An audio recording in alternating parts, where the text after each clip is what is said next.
Conta um Conto apresenta, de Edgar Allan Poe. Nunca aposte sua cabeça com o diabo. Narração: Marcelo Fávaro.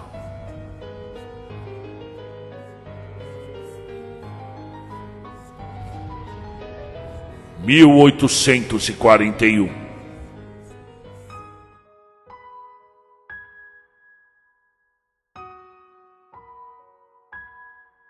Con tal que las costumbres de un autor, escreveu certa vez Dom Tomás de las Torres, no prefácio para os seus poemas amatórios, Cien puras e castas.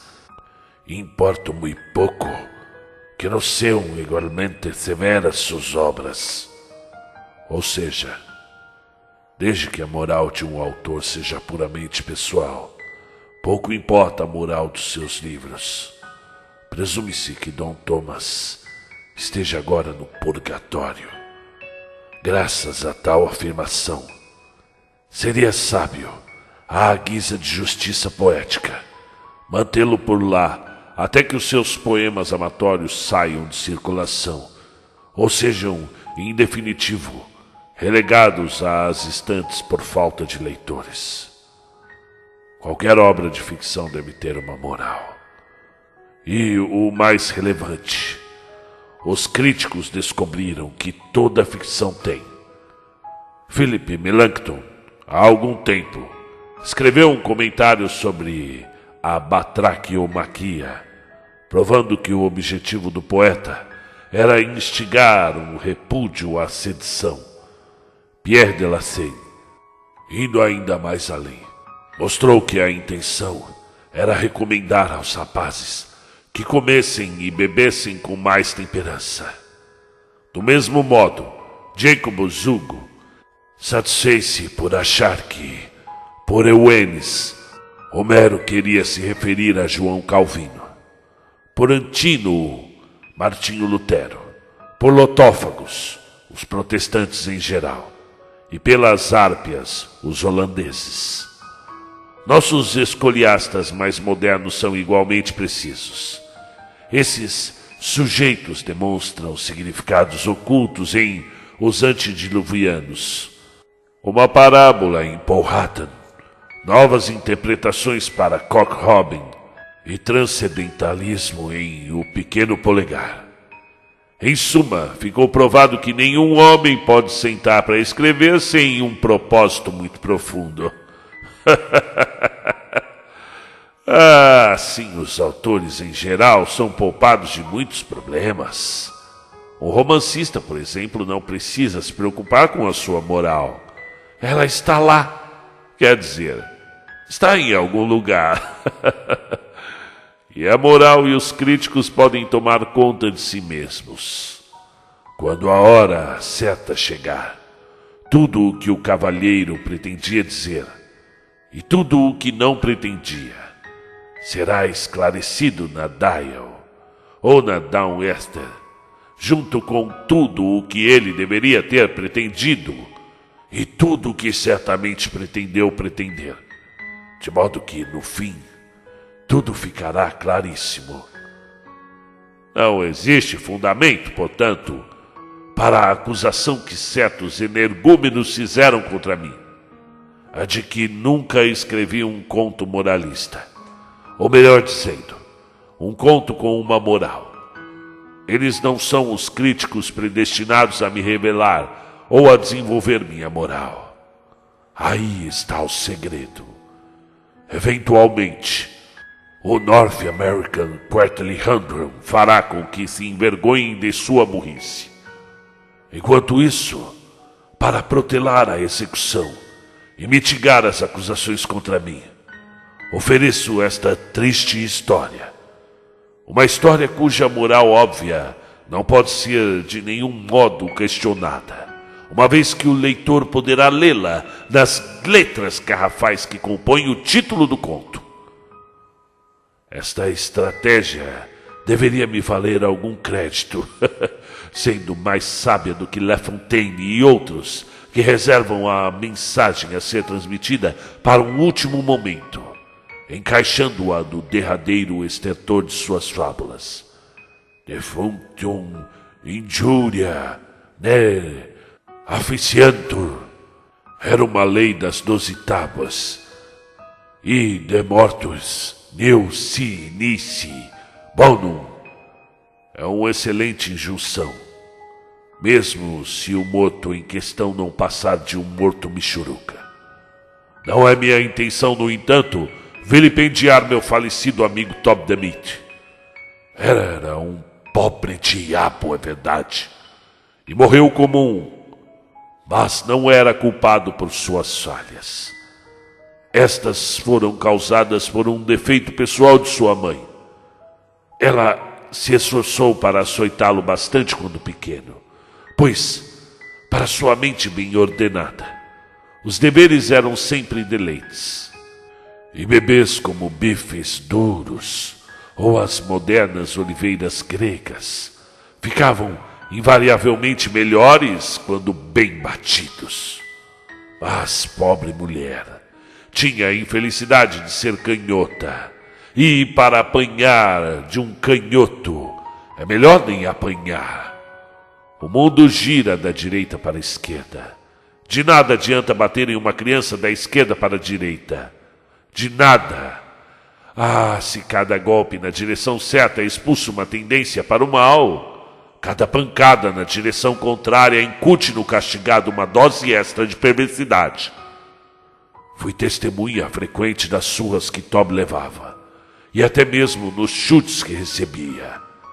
Eu podia notar que estava ficando cada dia pior. Por fim, concluí com lágrimas embaçando os meus olhos, que não havia esperança alguma para o patife, e um dia, quando as bordoadas do rosto o deixaram tão negro a ponto de ser confundido com um pedaço de carvão, sem produzir nenhum efeito além de um convulsivo chilique, não pude mais suportar. Prostrei-me de joelhos e, erguendo a voz, profetizei sua ruína. É bem verdade que sua precocidade na depravação fora terrível. Aos 5 meses de idade, já tomado por paixões que sequer podia articular. Aos 6, flagueio, roendo um baralho. Aos 7, tinha o hábito constante de agarrar e beijar bebês do sexo feminino. Recusou-se peremptoriamente a aderir ao movimento da temperança aos 8 meses. E assim prosseguiu, mês após mês, cada vez mais pérfido, até que, ao fim do seu 1º ano, não só insistia em usar bigodes, como desenvolver uma propensão para xingamentos e blasfêmias, e passar a embasar suas convicções com apostas. Sim, apostas. Foi por causa desse costume pouco cavalheiresco que a ruína que eu profetizara sobre Tob the Meat acabou por derrotá-lo.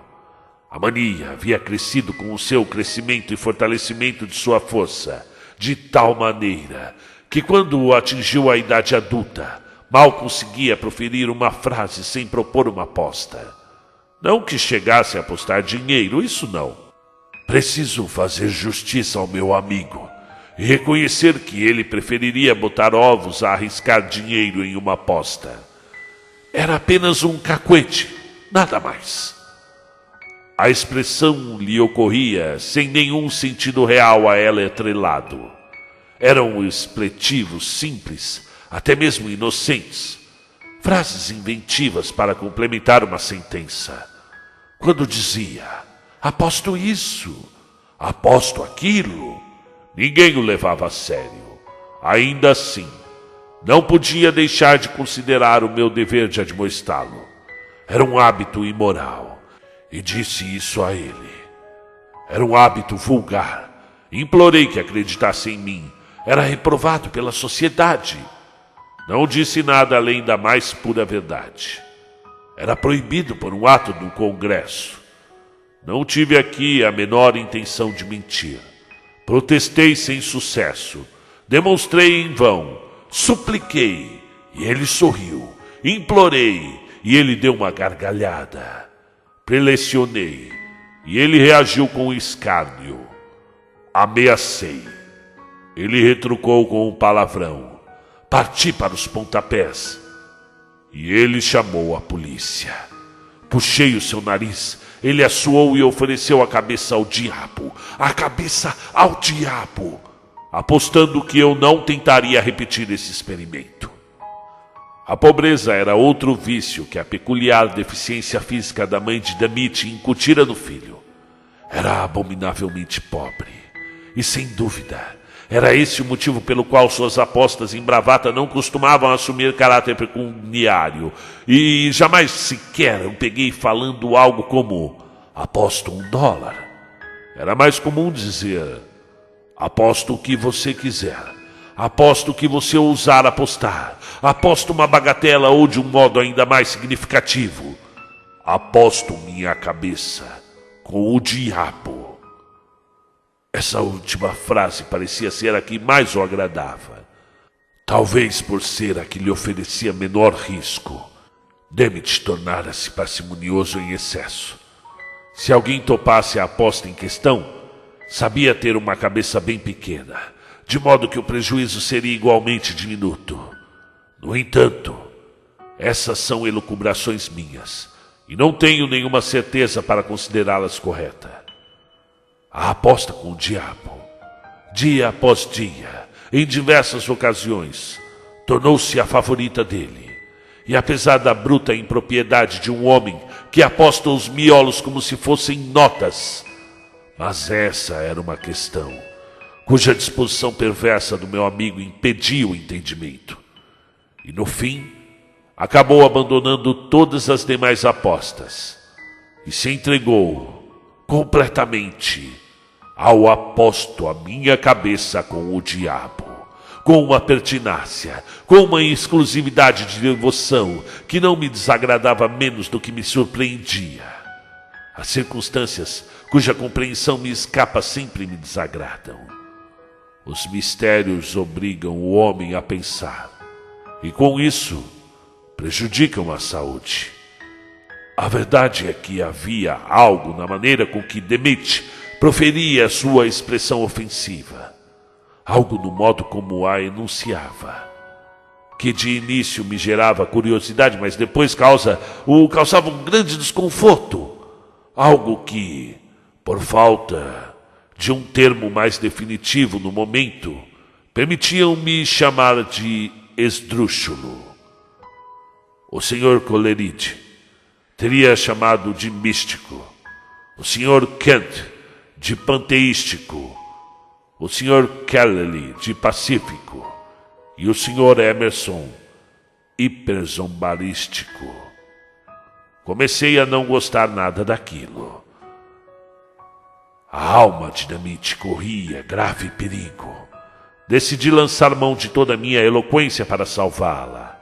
Jurei servi-lo como dizem na crônica irlandesa de São Patrício serviu ao sapo, ou seja, despertá-lo para uma consciência da situação. Engajei-me sem demora na tarefa. Mais uma vez pus-me a admoestá-lo e novamente reuni forças para uma tentativa definitiva de censura. E quando terminei o meu sermão, o Sr. Damit entregou-se a um comportamento muito ambíguo. Por alguns instantes, ficou em silêncio, olhando-me, fitando-me, aquele olhar inquisitivo, e por fim pendeu a cabeça para o lado e ergueu exageradamente as sobrancelhas. E depois, exibindo as palmas com as mãos viradas para cima, deu de ombros. Ele deu de ombros. Piscou com o olhar direito. Repetiu o gesto com o olho esquerdo. Fechou bem os olhos e em seguida, então arregalou-os, tanto quanto pôde. Eu fiquei seriamente preocupado com as consequências. E logo depois, encostando o polegar no nariz, achou pertinente fazer um gesto indescritível com os dedos. E finalmente, com as mãos na cintura, dignou-se a me responder.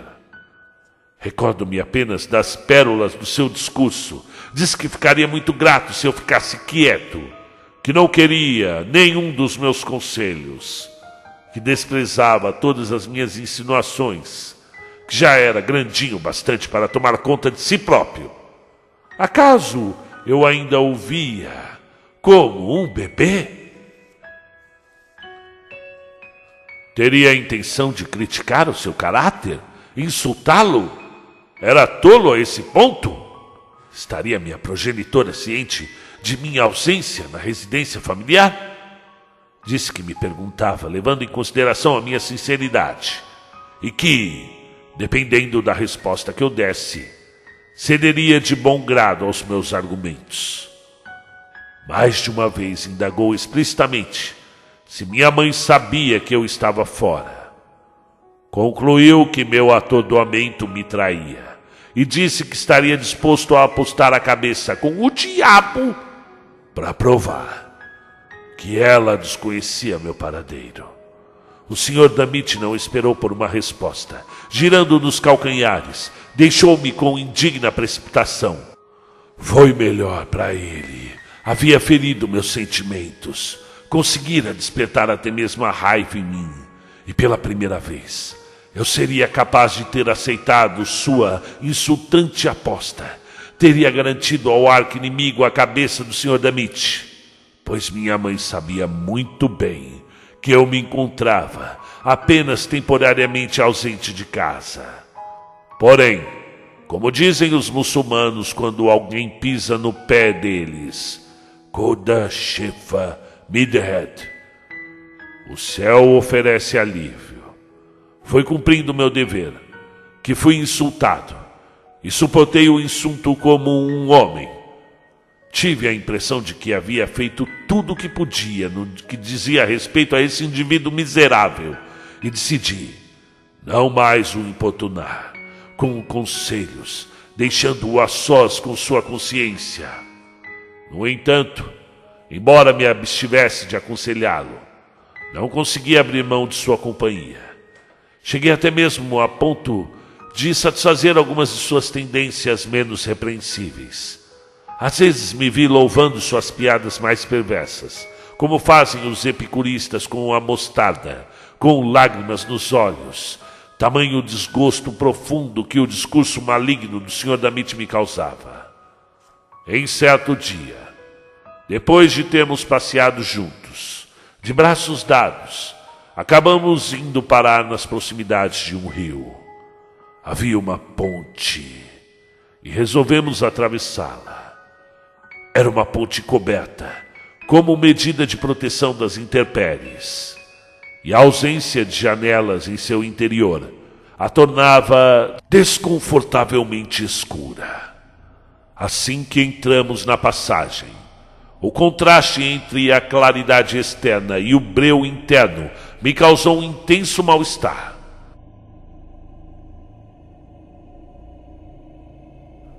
O mesmo não se deu com o infeliz Damit, que ofereceu sua cabeça ao diabo, apostando que eu estava perturbado. Ele parecia estar em um ótimo humor, um humor atípico. Estava entusiasmadíssimo, tanto que cheguei a cogitar uma desconfortável suspeita. Era bem possível que tivesse sido contaminado pelos transcendentalistas. No entanto, não tenho conhecimento suficiente para diagnosticar essa doença com a certeza e, infelizmente, nenhum dos meus amigos na Dial estava presente. A ideia me ocorreu, não obstante, por conta de uma espécie de bufonaria austera que parecia acometer meu pobre amigo, levando-o a agir como um tolo, cismar em alternar agachadas e saltos por baixo e por cima de tudo que via pela frente, ora gritando, ora cesseando todo tipo de palavras estranhas, enquanto preservava a expressão mais séria do mundo. E eu não sabia se deveria dar-lhe um pontapé ou ter pena dele. E por fim, tendo atravessado quase toda a extensão da ponte, estávamos nos aproximando no fim da parte coberta, quando uma roleta na altura considerável bloqueou nosso avanço. Passei por ela sem dificuldade, empurrando-a como de costume. Mas tudo o que era costumeiro desagradava o Sr. Damit. Ele insistiu em pular a roleta, dizendo que juntaria os pés no ar enquanto o fizesse. Isso eu não acreditava que pudesse fazer. O melhor saltador de pés juntos no ar, de todos os estilos, era o meu amigo, Sr. Kelly. E como eu sabia que ele não conseguiria fazê-lo, não poderia acreditar que Tob Damit fizesse. Foi o que lhe disse, com essas palavras exatas, que era um fanfarrão e que se gabava de poder fazer algo de que não era capaz. Acabei me arrependendo depois de tais palavras, pois ele logo apostou a cabeça com o diabo, afirmando que conseguiria. E apesar de minhas resoluções anteriores, estava prestes a admoestá-lo contra tal impiedade quando ouvi bem perto uma discreta tosse que soou como um Levei um susto e virei-me surpreso. Meu olhar finalmente se deteve em um dos cantos da parte interna da ponte, onde distingui uma figura. A figura de um velhinho coxo de aparência venerável. Nada podia inspirar mais respeito do que a aparência dele. Trajava um terno preto e vestia uma camisa impecavelmente limpa, com um colarinho assentado sobre a gravata branca. O cabelo era repartido na frente como de uma menina. As mãos estavam entrelaçadas sobre a barriga, em uma atitude meditativa, e erguia os olhos para o alto.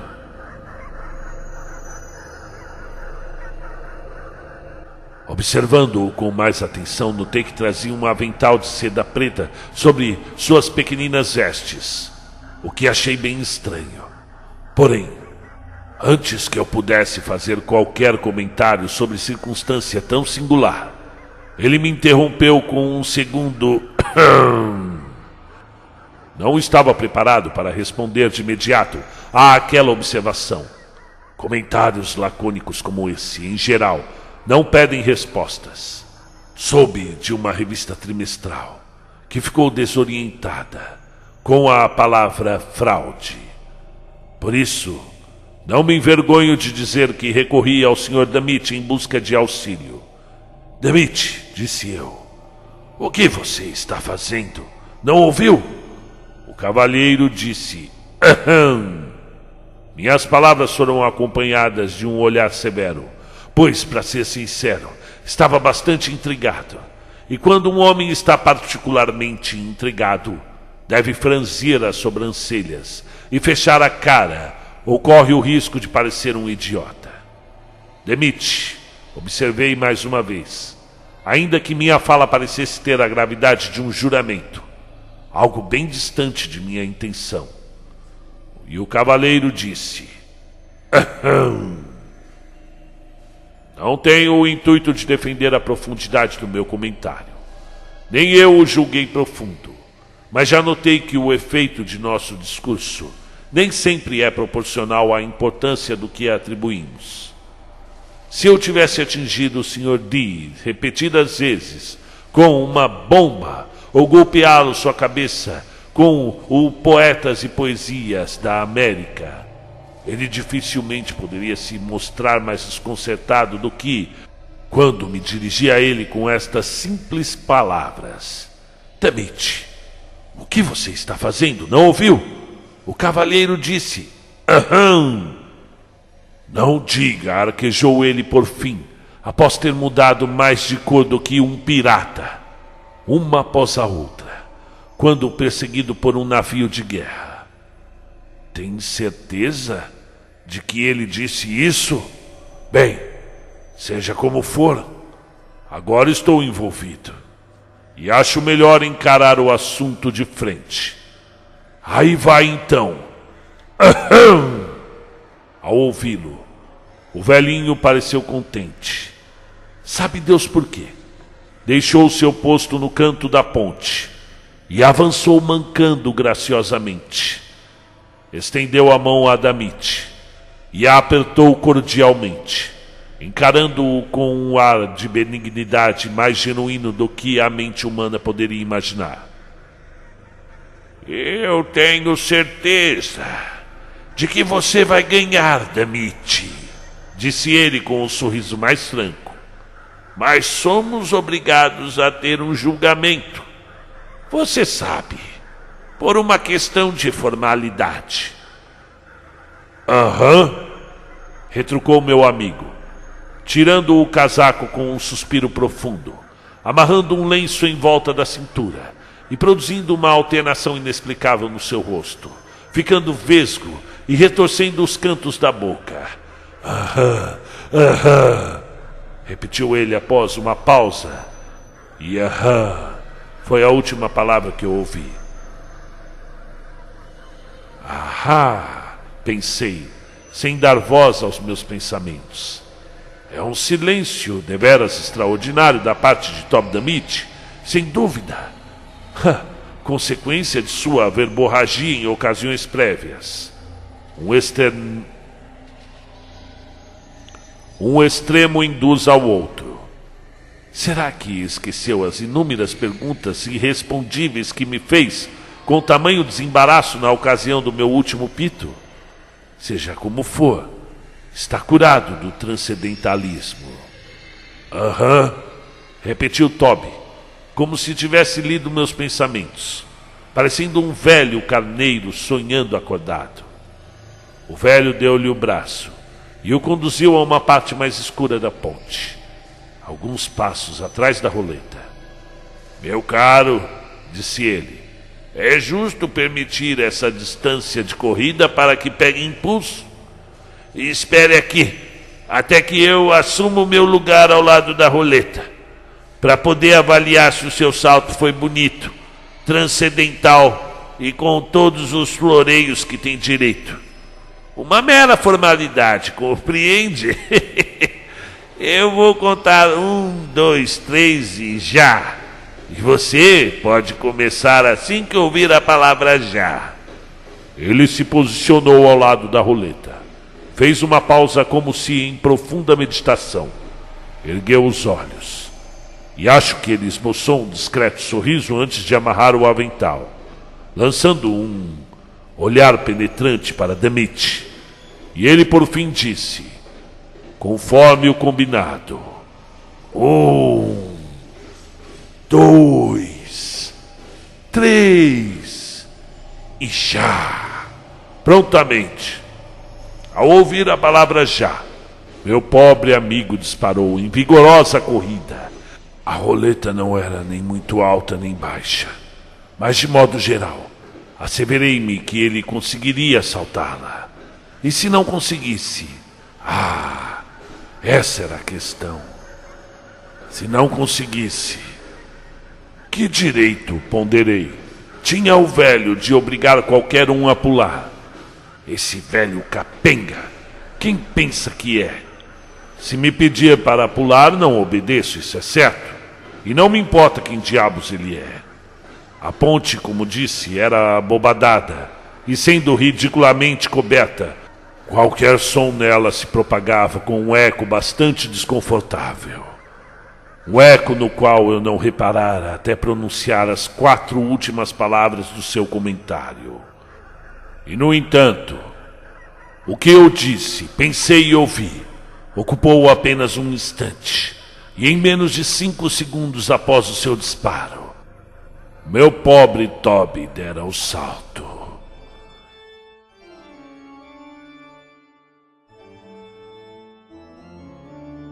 Eu o vi correr com agilidade e erguer-se do chão em um salto grandioso, executando com as pernas os floreios mais espantosos do ar. Eu o vi, em pleno ar, saltando admiravelmente sobre a roleta e, é claro, estranhei ao perceber que ele foi interrompido. Como o salto durou apenas um instante, antes que eu tivesse a chance de refletir com profundidade sobre o acontecimento, o Sr. Damit caiu, estatelado de costas, do mesmo lado da roleta onde havia começado o salto. E naquele instante, vi o velho mancando depressa, correndo, tendo capturado com o avental algo que caíra pesadamente do teto, justamente acima da roleta. E tudo isso me deixou abismado, mas não tive tempo para pensar, pois Damit jazia imóvel, parado, caído, e concluí que tinha sido contrariado e que precisava que eu o socorresse. Corri até onde estava e descobri que sofrera o que pode ser considerado um ferimento grave. A verdade é que ele tinha sido privado de sua cabeça, a qual, após uma busca minuciosa, não logrei localizar em lugar algum. Decidi então levá-lo para casa e mandar chamar os homeopatas. E nesse interim, um pensamento me ocorreu e abri depressa uma janela adjacente na ponte, dando-me conta em seguida da triste verdade.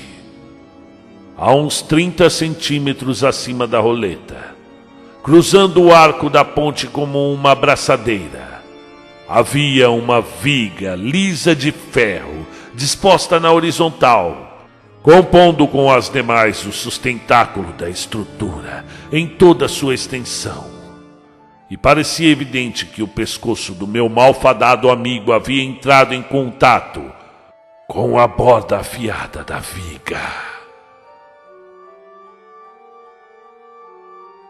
Não sobreviveu por muito tempo após a perda tão terrível. Os homeopatas não lhe deram remédios pequenos o bastante, e ele hesitou em tomar o pouco que lhe ofereceram. No fim, acabou morrendo. Uma lição que todos os baderneiros viventes deveriam ter. Umedeci o seu túmulo com minhas lágrimas. Incluí uma linha diagonal no brasão de sua família. E quanto às despesas gerais do funeral, encaminhei minha moderada conta para os transcendentalistas.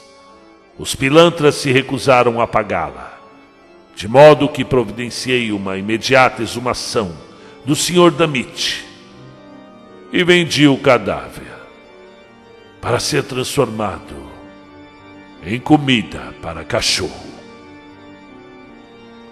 Fim do conto.